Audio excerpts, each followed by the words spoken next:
Evet. Yine zindan, yine kış, yine sorun, yine sıkıntı. Gene başladık arkadaşlar. Neyse herkese selamünaleyküm. Bak. Taktım iki tasmayı da itina ile çıkartmayı başarmış. Helal olsun sana Tonuni. Vallahi Tonuni. Sana ne diyeceğimi bilmiyorum. Sen nasıl bir deli psikopatsın. Nasıl çıkartmış bilmiyorum. Hadi oradan kafasından çıkartmış da bu tellerin içinden bu nasıl çıkmış? Ona da bakmak lazım ya, yok olmasa ben buraya onu dumun yerine bir ağır vereceğim, oraya alacağım ya. Koş. Kuşta. Bu nereden çıkmış ya ben?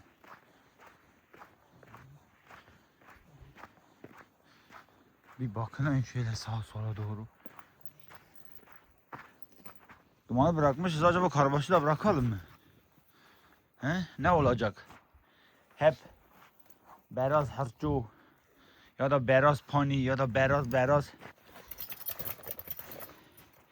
Hep onlar mı ikiye bir saldıracak köpeklere?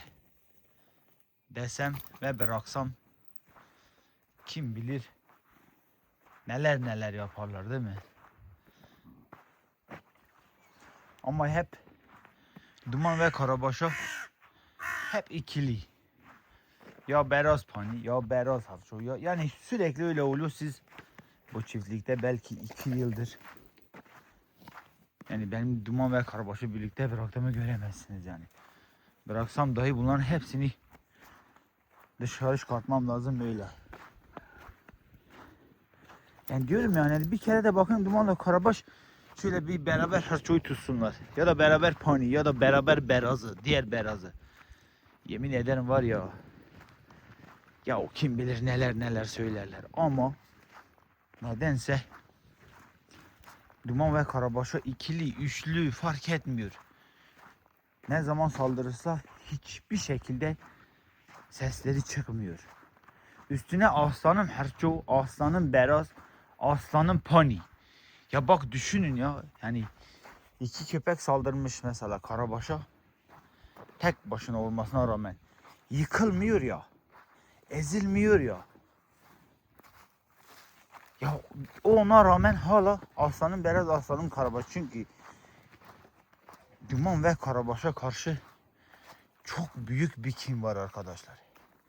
Ya maalesef bunu bir türlü ben değiştiremem. Neden bu iki köpeğe karşı bu kadar kinliler bilmiyorum. Hani var bazı sebepler. Yani bir tane takipçimiz yazmıştı, yani ondan esinlenerek söylüyorum. Ben diyor ya Yunus, hep ikili, üçlü Duman ve Karabaş'a saldırıyorlar. Yani bir kere de Duman ve Karabaş ikili olsun bakalım ne yapacaklar. Yani çok haklı. Ama ne olacak? Yine olan bize olacak. Yine bize saldıracaklar. Ya bilmiyorum, bu kanalda hiç bitmeyen bir Duman ve Karabaş nefreti var. Nedense çözemedim yani.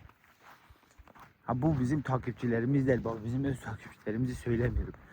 Bizim öz takipçilerimiz bazen Beraz'a üzülüyorlar. Bazen Karabaş'a, bazen Duman'a, bazen Pani'ye. Onlar hepsini seviyor.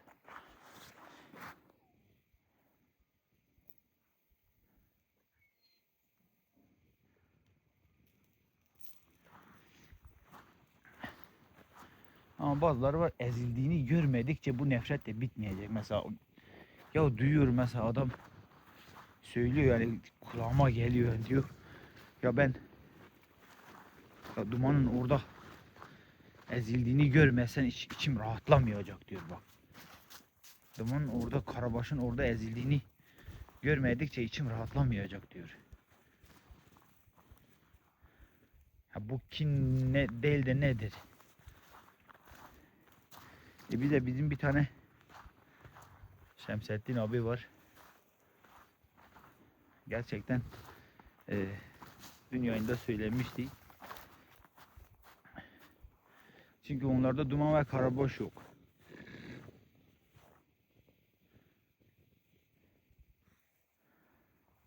Ve sen özellikle dumanla buralara geldin. Ve ardından karabaşla gidiyorsun. Ve herkes bunu biliyor. Karabaşın da aynı dumanın yaptıklarını yapacağını, hatta belki daha fazlasını.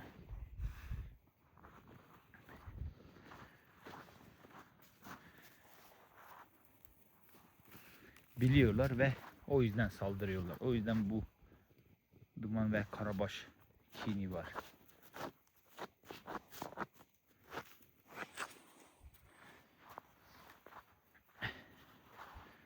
Yapacak bir şey yok arkadaşlar. Yapacağımız hiçbir şey yok bu durumlara. Yani ne diyeyim? Ben hiçbir zaman hiç beni gördünüz mü burada başkasının köpeğini kötülediğimi asla göremezsiniz. Kardeşim diyorum, kedi de olsa, bak kedi bile olsa o köpek onun köpeği. Herkesin hayvanı kendine göre güzeldir. Ya niye kıyaslama yapıyorsunuz? Ben anlamıyorum ki yani. Ya bunlar dünyanın en iyi köpeği değil. Bak ben size söyleyeyim yani. Mesela benim köpeklerim dünyanın en iyi köpekleri değil. Bunlardan kat be kat daha iyileri de var. Kat be kat daha kötüleri de var. Bunu bir türlü kabul etmeyen insanlar var. Yani arkadaşım benim köpeğim bana göre güzel, seninki sana göre. Ya niye kıyaslıyorsun? Maalesef fanatiklik çok var. Özellikle yani bir iki defa birinin yorumuna cevap vermeyince, böyle bir tersleyince, çünkü argo konuşuyorlar, emrivaki konuşuyorlar. Ben de rahatsız oluyorum. Hemen düşman oluyorlar. Yani istedikleri cevabı vermediğim için.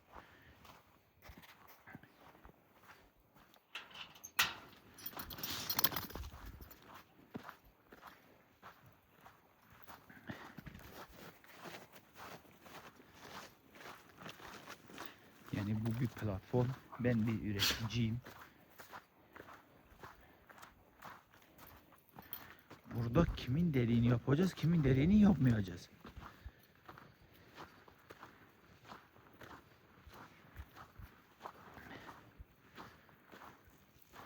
Ya bilmiyorum hani bazıları da yani bilmiyorum, anlamadım yani. Bak çok iyi gidiyoruz, bilmiyorum bir yerde herhalde bir şey söylemiş, yapmamışımdır. Daha oradan hani bana tavır yapıyor. Seni uzun yıllardır, seni kaç yıldır takip ediyorum ama değil, amadan sonra zaten o söylediğin cümleler hepsi yalan yani. Amadan öncesi yok yani. O ama olunca demek ki o gitmiş yani, o yok. O sadece laf olsun diye söylediğiniz bir şey. Ama ya zaten sen o amayı oraya eklediğin zaman sen o başta ne söylediysen onlar yalan. O sadece işin bahanesi oluyor. Seni çok severim, seni çok şey yaparım, sen benim için değerlisin. Yıllardır seni izliyorum ama yok yani, ama olunca bitiyor bu iş yani. Ya hani bilmiyorum, bazı insanlar da istiyor ki hiçbir köpeği bırakmayın. Diyor çiftlikte hiçbir zaman kavga olmaz. Hiçbir zaman köpekler bir şey yapmasın. Ya abi, ya gözünüzü seveyim ya, bunlar süs köpeği mi? Bunlar süs köpeği mi? Kavga etmeyecek köpekleri bırakıyor. Mesela burada şu an duman beyraza gidip saldırmayacağını nereden biliyoruz? Ya da beyrazı bırakınca dumana saldırmayacağını nereden biliyoruz? Hepsi birbirine şey. Hangisini bırakacağız, hangisini tutacağız? Ben gene elimden geldikçe o şeyi sağlamaya çalışıyorum. Ama bu köpekler hepsi de liderlik vasıfı olan köpekler. Hepsi sert köpekler. Ya mesela evet, bazılarının hoşuna gitmeyebilir. Bazılarınızın hoşuna gitmeyebilir. Siz diyorsunuz ki yani bu hayvan ölene kadar kafeste dursun. Ya da ölene kadar kavga etmesin. Ya abi siz bak, insansınız. Ömrünüz boyunca kaç defa kavga edersiniz ya? İnsansınız bak, insan olmanıza rağmen ömrünüz boyunca belki onlarca yüzlerce kez kavga ediyorsunuz. Çünkü bu doğanızda var, bazen oluyor. Ya bu köpek Ya bunu niye mesela kendinize bu diyor ki ya bu köpek oldu ya şu an bende. Bu köpek burada kaldığı sürece ömür boyu kavga etmesin. Ya bu köpeğin doğasına aykırı bir kere yani. Ya bu doğasına aykırı bir kere yani. Ya maalesef hani bazıları hayvan sever, bazıları da sadece kendini sever. Yani bu öyle bir şey değil. Hayvan severlik bu böyle bir şey değil. Hayvan bu ne yani şimdi tamam bu kadar 15 tane köpeğe bakıyorsun ama hiçbiri kavga etmez. Hiçbiri şey yapmasın. Ya bu sen bunun doğasını bozuyorsun ya bu köpek hayatı boyunca hiçbir şey yaşamadan yapmadan yaşarsın. Bu köpek yaşayamaz bence ya ben hiç bilmiyorum zannetmiyorum ya.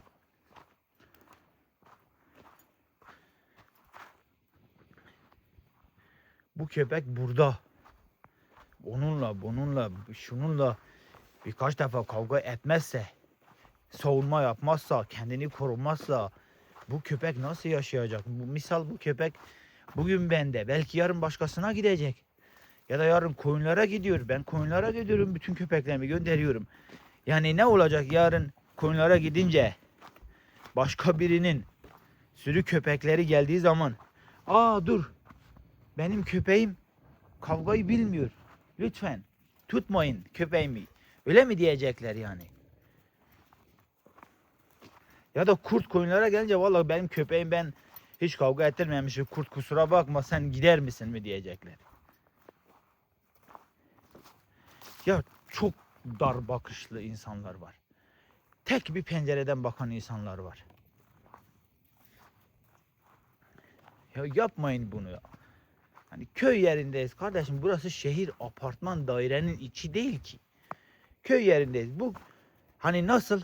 Bak biz insanlar bile bak fark ediyor musunuz bilmiyorum. Hani insanlar bile yere göre, ülkeye göre, şehre göre şekil alıyorlar. Mesela ben burada 35-40 dereceyle 6 ay yaşıyorum. Hadi 5 ay olsun. Mesela başka biri buraya gelince ben burada hayatta yaşayamam diyor.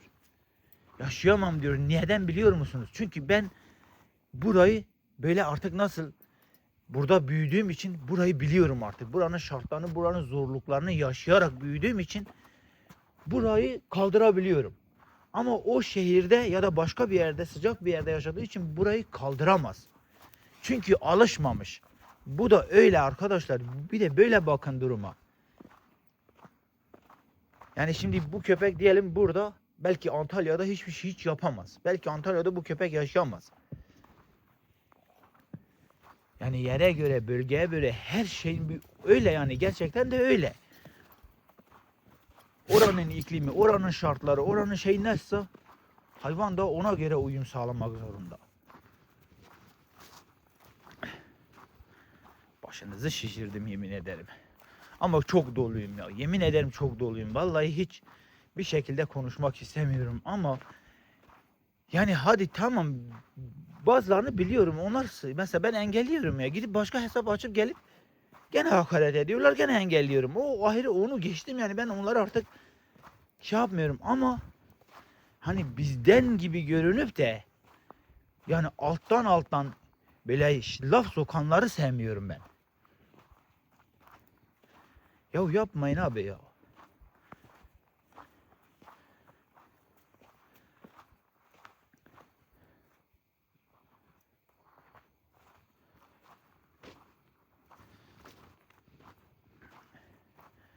Yani vallahi ne diyeceğimi bilmiyorum yani. Adam buradaki zorluğu, buradaki şartlara rağmen bu kadar köpek, hepsi besili, dana gibi.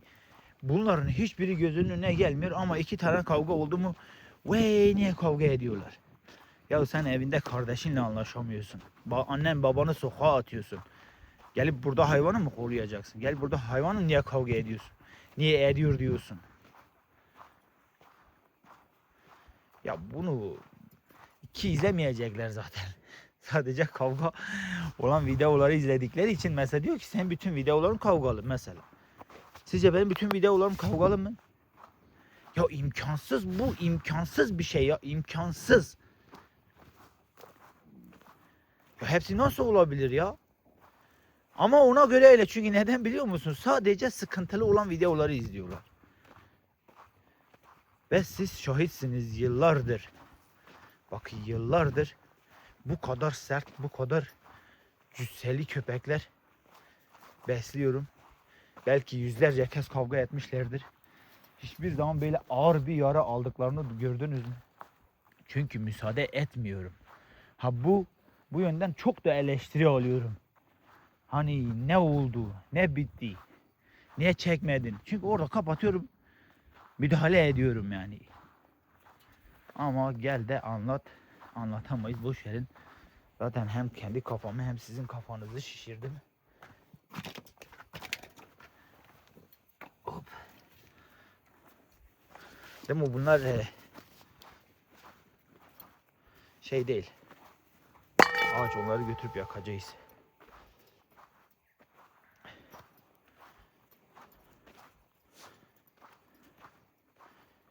Beraz, Beraz.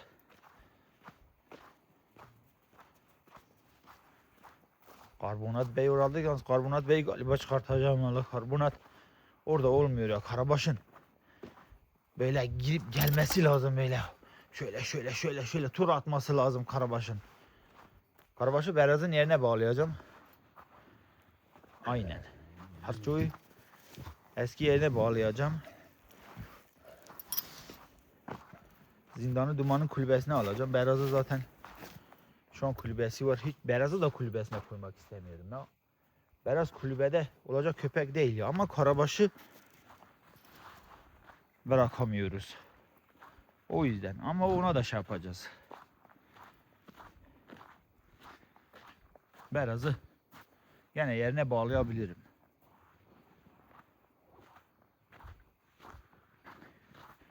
Dur bakın Beraz'ın kulübesinde var mı bir şeyler. Temizleyelim. Gece biraz kar yağdı ama çok değil tabii. Çok az.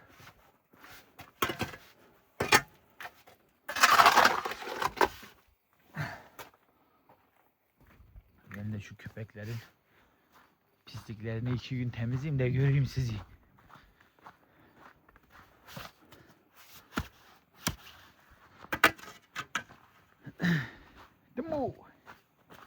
Demo. Beraz gel Beraz. Barroz. Bir saniye şunu nasıl alabiliriz acaba?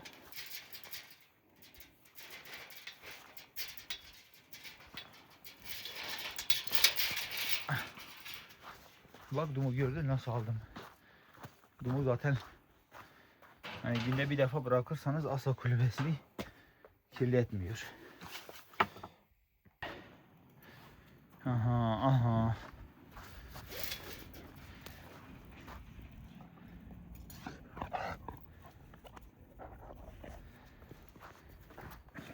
Bu manyaklar da güzel oynuyordu da.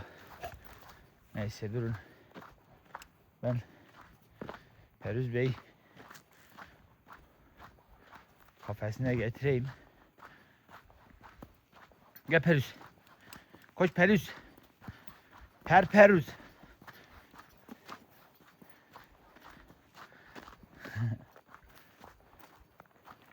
Bu havada nereye gideceğiz Perüz? He?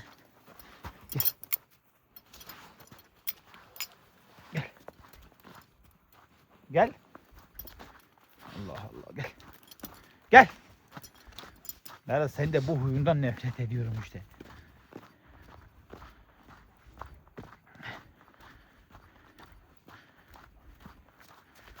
Koş.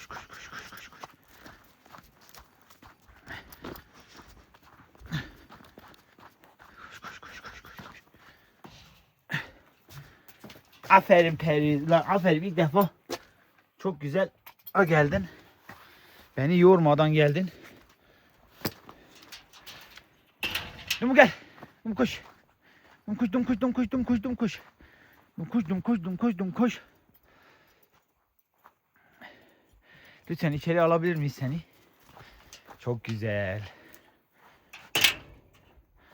Aha. Şimdi ne yapalım? Deliler delisi. Karbonatların da karbonatı.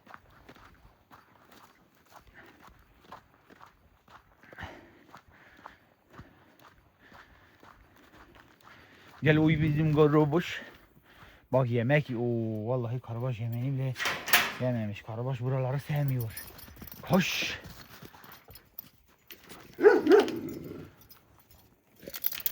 Gölge. Gölge gel çık oradan. Gel çık oradan, dur sana vereceğim. Ha, karabaşın eti burada bayağı kalmış.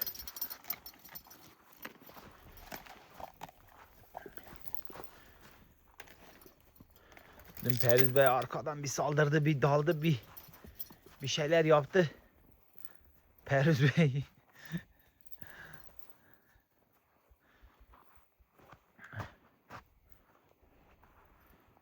Ola karçu.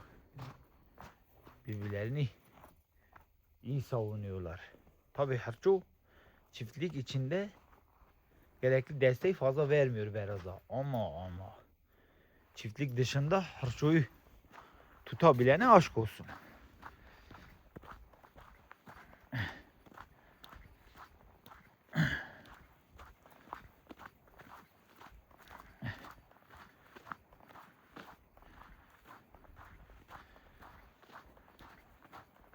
Periz da Periz.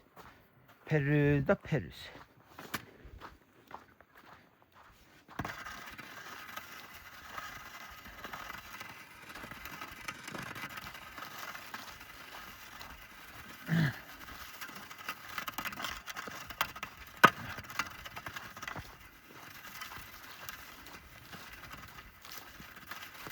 Gülke. Gülke bekle Gülke. Gülke bir türlü doymayan Gülke. Aç Gülke. Hep aç Gülke. Alo Gülke. Zeka sana da vereyim. Zindan.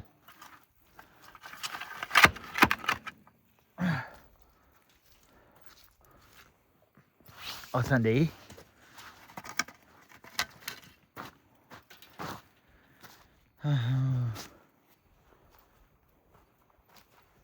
Dediğim gibi dumanı buraya alırız.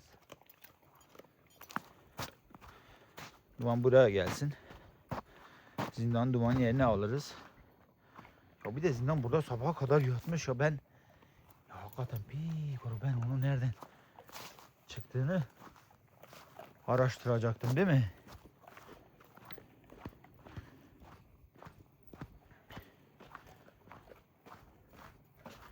İyi.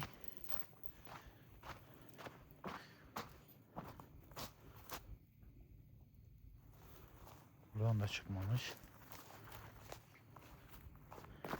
Ya tamam da mutlaka bir yerden çıkmış bu yani. İyi, buradan da çıkmamış. Ya aslında bak. Buradan çıkmış. Buradan nasıl çıkmayı başarmış ya? Evet aynen bak, ayak izleri oradan öyle gitmiş ya. Demek tilki gelmiş ya. Neyse en azından yerini bulduk.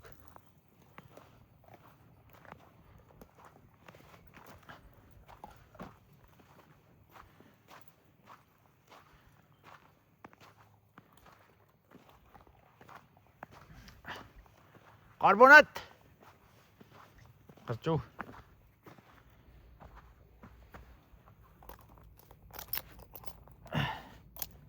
Fazla karabaşa karışmak istemiyor. Diyor abi sen.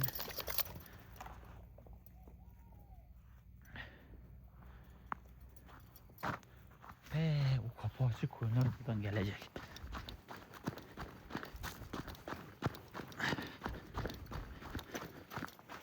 Tamam karabaş dur. Çık. Hemen bir atarlanmalar.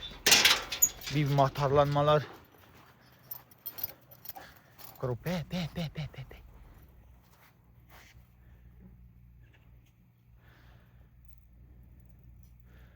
Tamam. Vallahi şimdi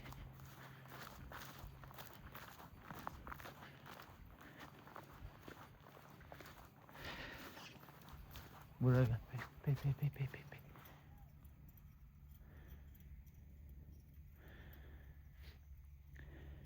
Neyse tamam. Karabaş Harço'yu seviyor. Karabaş iki beyazı yaptığı gibi Harço'ya yapmıyor. Evet, deli. Önüne geleni tutuyor, o ayrı konu, ama Harço'ya bir kin yok yani.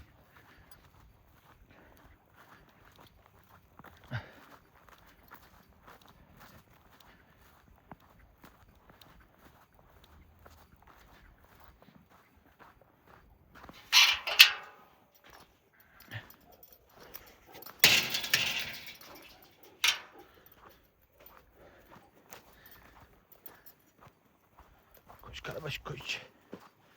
Valla dediğim gibi bakalım. Bak paniğe de kin gütmüyor ha. Yani bak paniği bir iki defa tuttu ama paniğe kin gütmüyor.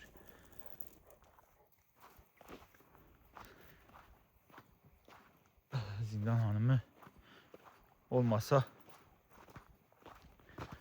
duman yerine alacağız.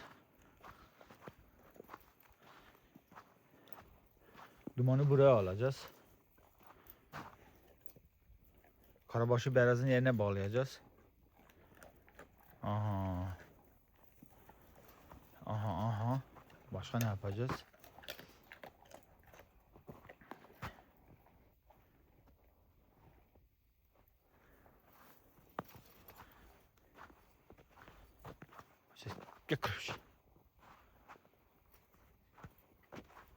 Şuraya yapayım da şurası hala yer donmadığı için şu vurdukları anda çıkar. O donsun bir. Gerçi aynen o donsun, Beraz'ı dışarı çıkartacağım. Beraz'ı da kafese koymayacağım. Kafes şurada dursun. Karabaş gelince kulübesine girer. Kavga etmezler. Beraz'ın içeride olması şey değil. Beraz dışarıda olacak köpek ya. Beraz da Karabaş da bunlar göz önünde olacak köpekler. Harçça onları zaten kafese koymak istemiyorum. Çatço Bey. Aslında Harço da olur ha. Neyse, duruma göre bakacağız. Bir çaresine. Golke'nin yeri güzel. Golke. Golke. Ona şey yapacağım. Bir dur, ben ona ot ayarlamışım. Bugün getirip onun. Yalnız bak, o olmadı. O yok. Ya bu kazma işlemlerini bir bırak gölge ya. Ya bunlar niye bu kadar kazıyor ya? İşte bu hiç olmadı ya. Bu kazıyor bu deli ya. Kendine göre şekil verir gerçi. Ben o içindeki maçları çıkarttım. Attım, sadece toprak var. Kuru toprak. Yani yavrular olduğu zaman şimdi ıslaklık oluyor. Birden şey yapıyor. Bazen bir yavru bir iki saat başka yerde kalıyor. Dişi o sancıdan, o şeyden dolayı farkına varmıyor. Ama o toprak en azından kurutur. Ama bak.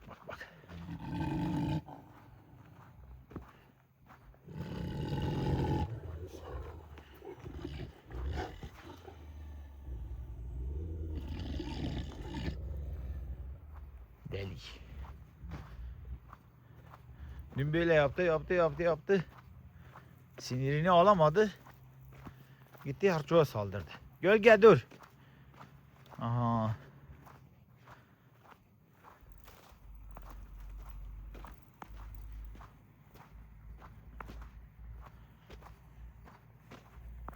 Değil mi Golke? Golkelerin gücü adına. Valla gölge iyice karnını falan salmış. Bize bir sürü nisko getirecek. Nasıl olacak? Nisko.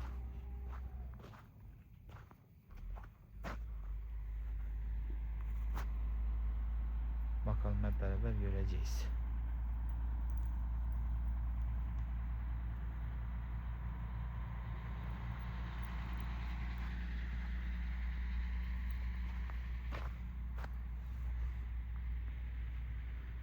Bakın gölgenin, aynen gölge bir 10 günü falan var.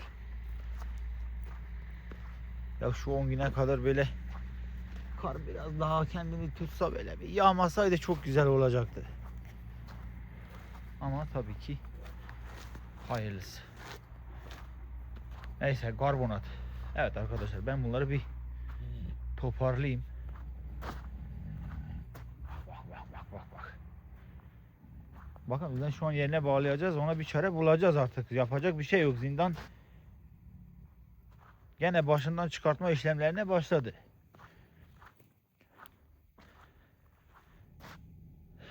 Evet.